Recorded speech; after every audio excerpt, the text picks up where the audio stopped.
सुप्रभात विद्यार्थियों। हम कविदेव द्वारा रचित जीवन सार सुधा में से कुछ चयनित काव्यांशों का अध्ययन कर रहे थे, जिसके अंतर्गत हमने कल जिन छंदों का अध्ययन किया उसमें देव द्वारा संपत्ति, प्रेम, गुण, अमृतमय मधुर वाणी, यौवन में श्रृंगार विलास, इन स्थितियों से जीवन की में जो सुख आता है, जो सुखपूर्ण स्थितियां बनती है, उनके श्रृंगारिक शैली में उन्होंने जो चित्रण किया था उसके विषय में पढ़ा था। दूसरा जो छंद था उसके अंतर्गत इस चंचल मन पर के विषय में पढ़ा था कि मन किस तरह सारे दोषों का मूल है और मनुष्य को भटकाता रहता है। इसी क्रम को हम आगे बढ़ाएंगे। कवि देव कहते हैं, भोग भुलाई संजोग डुलाई के, जोग ले ली सुनी लोग लरई, भूपतियों धन भार भंडार गए, गड़ी दाम सुधाम घरे। जीवन सार सुधा में से लिए गए इस अंश में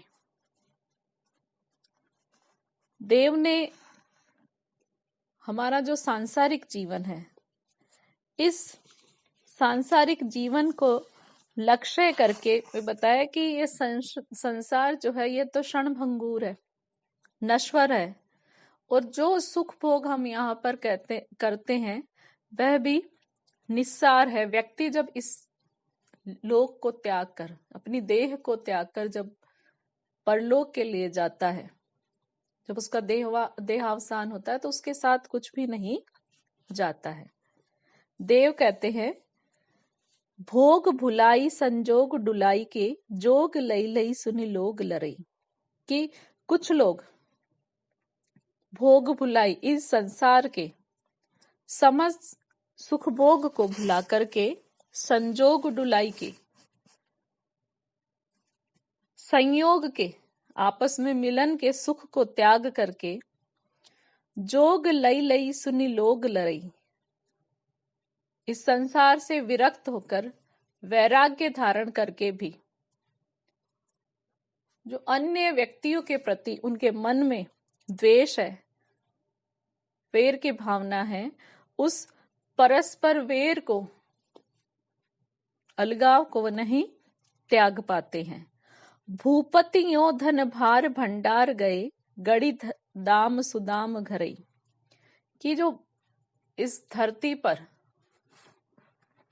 ऐश्वर्य, शक्ति और सत्ता से सुसंपन्न जो बड़े बड़े राजा लोग हुए हैं, वो राजा लोग भी धन दौलत के अपरिमित भंडारों का संग्रह कर करके भी उनका पूर्णतः उपयोग नहीं कर पाए, क्योंकि देव इसमें कहना चाहते हैं कि हम कितनी भी संपत्ति का, सुख के साधनों का संचय कर ले, लेकिन उन संचय किए गई संपत्ति का, सुख के साधनों का उपभोग करने की मनुष्य की एक सीमा होती है।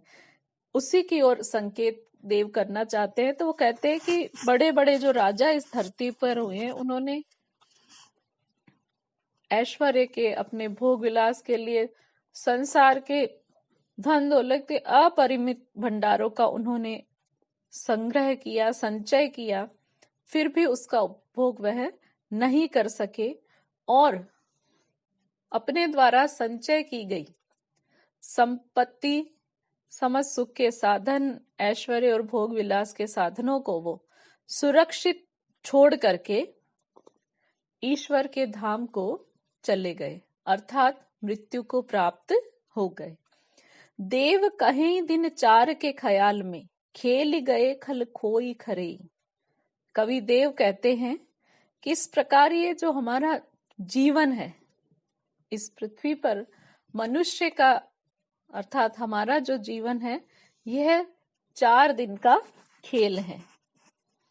इस संसार की और हमारी देह की नश्वरता के विषय में बताते हुए देव कहते हैं कि कुछ जो दुष्ट प्रवृत्ति के लोग होते हैं वह इस बात को भूल जाते हैं कि जैसे संसार नश्वर है, उनकी देह भी नश्वर है, सुख के साधन भी नश्वर है, तो वो दुष्ट प्रवृत्ति के दुर्जन लोग जो है वह यथार्थ को, इस वास्तविकता को भूल करके, विस्मृत करके खेलते और खाते हैं। काहू के संग कछु न गयो सब, सेत मरे अकसेत भरे। अंतिम पंक्ति में इसका पूरा निचोड़ प्रस्तुत करते हुए देव कहते हैं कि जो दुष्ट प्रवृत्ति के लोग यहाँ संसार में खूब खेलते हैं, खाते हैं, अर्थात अपना जीवन आनंद नहीं, मतलब अपना जीवन खूब भोग विलास में डूब कर बिताते हैं, वे यह नहीं जानते कि इस संसार की धन, दौलत, संपत्ति, ऐश्वर्य, मृत्यु के उपरांत ये कोई भी चीज हमारे साथ नहीं जानी है। भोग विलास में डूब करके ये लोग व्यर्थ ही अपना जीवन जीते हुए मृत्यु को प्राप्त हो जाते हैं और जब तक जीवित रहते हैं कोई सुकृत्य नहीं करते, पापार्जन करते रहते हैं और व्यर्थ ही फिर अंत में मारे जाते हैं। तो इस सवैये में कवि देव ने इस संसार की क्षणभंगुरता, देह की क्षणभंगुरता, मतलब संसार से जुड़ी हुई संपत्ति हो, मनुष्य की देह हो, सब कुछ क्षणभंगुर है, नश्वर है। भोग विलास के जितने भी साधन है वो निस्सार है, इनका कुछ भी अर्थ नहीं है। इसके बारे में बताते हुए कहा है कि मनुष्य जीवन की सार्थकता परस्पर वीर भाव को बुलाकर प्रेम से रहने में, तो मनुष्य जीवन को सार्थक बनाने का भाव इसमें कवि देव ने अभिव्यक्त किया है। भोग भुलई, और इसमें अनुप्रास अलंकार है, भार भंडार, लई लई में पुनरुक्ति प्रकाश है, काव्यलिंग अलंकार है, खल खोई खरे, इसमें भी अनुप्रास अलंकार है, भाषा ब्रज भाषा है। अगला जो छंद है वह है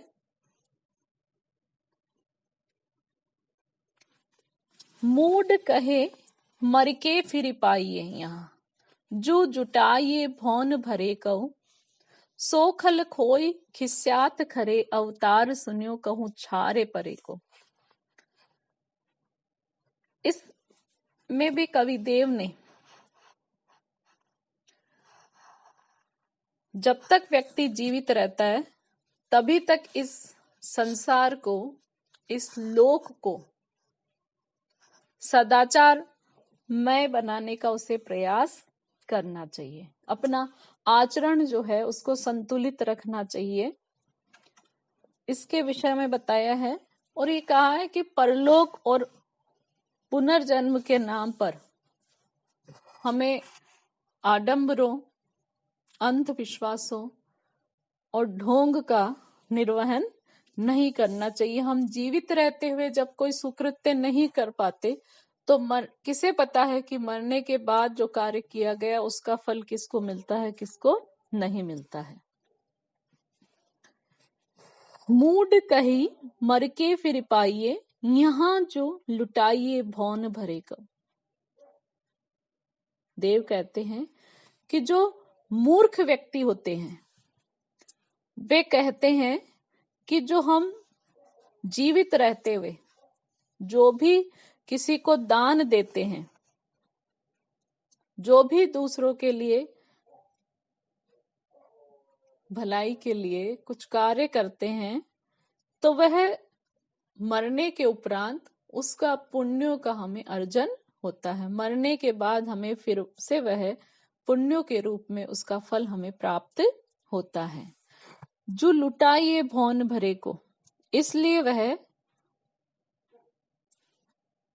यहाँ पर खूब धन संपत्ति, चुपचाप भवन भरे मतलब अथाह भवन भरे हुए के समान जो खूब सारी धन संपत्ति है वह चुपचाप लुटाते रहते हैं। सो खल खोई खिस्यात खरे, अवतार सुन्यो कहूं छार परे को। लेकिन सोखल अर्थात वह मूर्ख व्यक्ति इस बात का कोई उत्तर नहीं दे पाता कि जबकि मरकर भस्मीभूत हुआ व्यक्ति दोबारा जीवित ही नहीं हो पाता, तो फिर उसके द्वारा जो ये दिया गया है वो कहाँ से उसको प्राप्त होगा। तब उसे अपने इस किए पर अवश्य क्रोध आता है और लज्जा आती है। जीवित तव व्रत भूल भूख सुखौत, समीर महासुर रूख हरे को। कि जब तक व्यक्ति जीवित रहता है तब तो वह व्रत उपवास आदि करके अपने शरीर को सुखाता रहता है कि ये सारे जो पुण्य कर्म किए जा रहे हैं उसका फल मुझे पुनः मिलने वाला है। इसलिए समीर महासुर रूख हरे को। फिर ऐसी कौन सी प्राण शक्ति है जिससे कल्प वृक्ष हरा हो जाता है, अर्थात व्यक्ति की मनोकामनाएं जो है वह पूरी हो सकती है। ऐसा क्या है, जीवित रहते तो व्रत करेगा, उपवास करेगा, शरीर को कष्ट देता रहेगा, पीड़ा देता रहेगा। ऐसे असाधुन की बुद्धि साधन देत सराध मरे को। कि ऐसे जो दुष्ट प्रवृत्ति के, दुष्टतापूर्ण बुद्धि रखने वाले व्यक्ति हैं, क्योंकि ये जीवित जो उनका परिजन रहता है वह जब तक जीवित रहता है तब तक तो उसे भूखा और प्यासा मरने देते हैं, और जब वह व्यक्ति मर जाता है तो उसको मरने के उपरांत उसका श्राद्ध करते हैं, उसके लिए पिंडदान करते हैं। पिंडदान के अंतर्गत श्राद्ध में वो कई लोगों को, कोए को, ब्राह्मणों को, गाय कुत्ते को जिमाएंगे, है ना, अलग अलग प्रकार के भोजन जिमाएंगे, कपड़े भी भेंट में देंगे, धन भी भेंट में देंगे।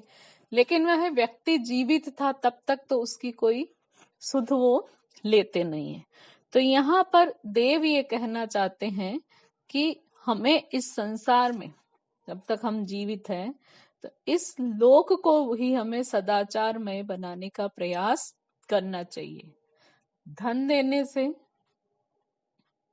व्यर्थ व्रत उपवास करने से, व्यर्थ में पिंड दान करने से, श्राद्ध कर्म करने से हमारा अगला जन्म नहीं सुधरता, क्योंकि परलोक और पुनर्जन्म के नाम पर हमें अंधविश्वास, ढोंग, आडंबर नहीं करने चाहिए, बल्कि ये जो जीवन हमें मिला है इसी जीवन को सुधारने के लिए प्रयास करने चाहिए। उस प्रयास से तात्पर्य देव का ये है कि व्यर्थ का दिखावा नहीं करना चाहिए। इसकी भाषा ब्रज भाषा है।